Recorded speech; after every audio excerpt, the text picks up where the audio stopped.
China को लगता था भारत सिर्फ अपनी सीमाओं तक सीमित है, लेकिन भारत के पास एक ऐसा वेपन है जो चाइना को रात में सोने नहीं देता।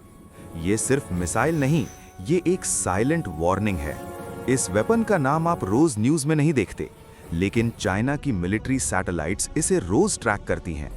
हर मूवमेंट, हर सिग्नल, हर टेस्ट चाइना के लिए एक टेंशन बन जाता है। इसकी वजह सिंपल है, क्योंकि ये वेपन भारत की सेकंड स्ट्राइक कैपेबिलिटी का हिस्सा है। सेकंड स्ट्राइक का मतलब होता है अगर दुश्मन पहला न्यूक्लियर अटैक करे तो भी भारत का जवाब रोकना नामुमकिन होता है। चाइना इसी बात से सबसे ज्यादा घबराता है, क्योंकि भारत का ये सिस्टम सिर्फ एक जगह पर नहीं होता। ये कभी जमीन के नीचे होता है, कभी समंदर के अंदर, और कभी हमेशा मूव करता रहता है।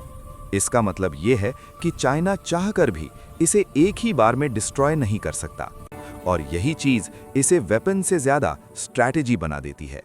जब भी एशिया में टेंशन बढ़ती है, जब भी बॉर्डर्स पर हलचल होती है, चाइना सबसे पहले भारत को ऑब्जर्व करता है, क्योंकि चाइना जानता है प्रेशर टैक्टिक्स भारत पर काम नहीं करेंगी। भारत का ये वेपन सिर्फ युद्ध लड़ने के लिए नहीं है, ये युद्ध को होने से पहले रोकने के लिए है। इसे डिटरेंस कहते हैं, जब आपकी शक्ति ही दुश्मन को पहला कदम उठाने से पहले रोक देती है। ये एक साइकोलॉजिकल वॉर है, जिसमें बिना मिसाइल लॉन्च हुए भी जीत तय हो जाती है। चाइना को पता है अगर उसने गलती से भी पहला अटैक किया तो भारत का जवाब सिर्फ तुरंत नहीं, लंबे समय तक गारंटीड होगा।